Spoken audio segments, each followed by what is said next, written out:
Hampir semua orang punya handphone. Tapi pertanyaannya, kalau udah rusak atau udah nggak bisa dipakai lagi, terus harus diapain ya? Kalian tahu nggak sih kalau ternyata di Indonesia sendiri nih, sampah elektronik itu diestimasiin bisa nyampe 1,7 juta ton per tahunnya. Padahal dari satu jenis sampah elektronik itu lebih dari 1.000 bahan kimia. Jadi termasuk bahan-bahan berbahaya, beracun. Terus apa sih yang harus dilakuin terhadap sampah elektronik ini? Dibuang aja ke tempat sampah. Misalnya baterai nih ya, baterai ada cairan hitamnya yang keluar. Nah, kalau cairan beracun ini kecampur sama jenis sampah lainnya, misalnya kecampur sama sampah organik, nah itu padahal sampah organiknya masih bisa kita manfaatin lagi nih buat kompos gitu. Jadi nggak bisa dimanfaatin kan karena ada racunnya.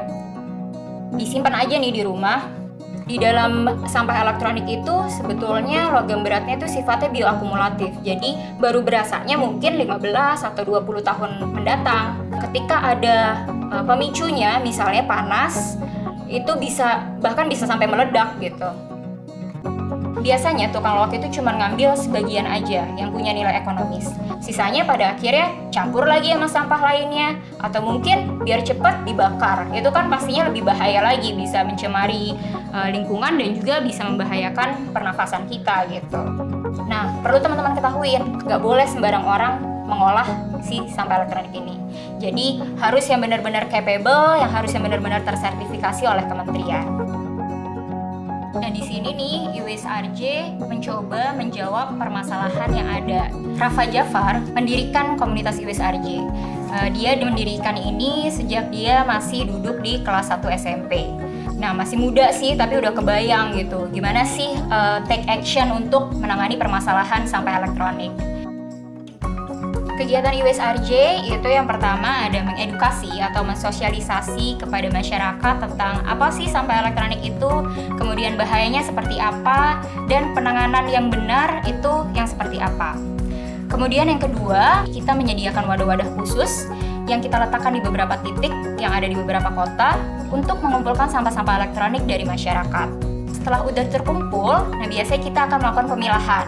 Kita akan bagi ke dalam 6 kategori. Yang pertama ada peralatan teknologi informasi, jadi itu seperti handphone, laptop, dan segala macam aksesorisnya.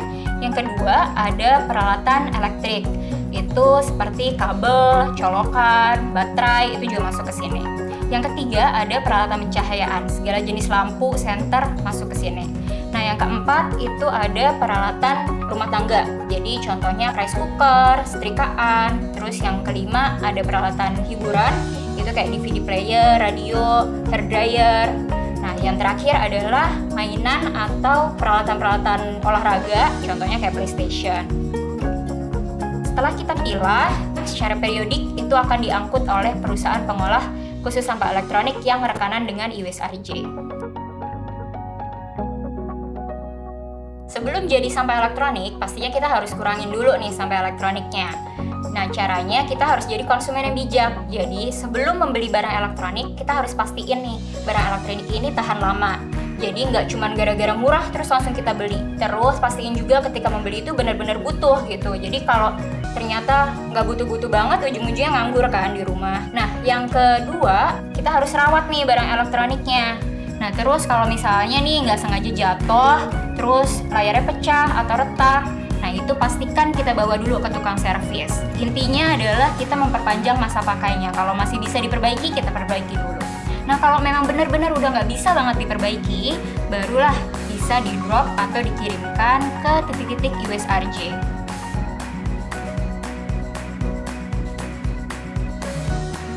Untuk sahabat karakter, gampang banget kan caranya ngurangin dan menangani sampah elektronik yang baik. Jadi yuk kita sama-sama melakukan aksi kecil, tapi dampaknya besar untuk lingkungan kita.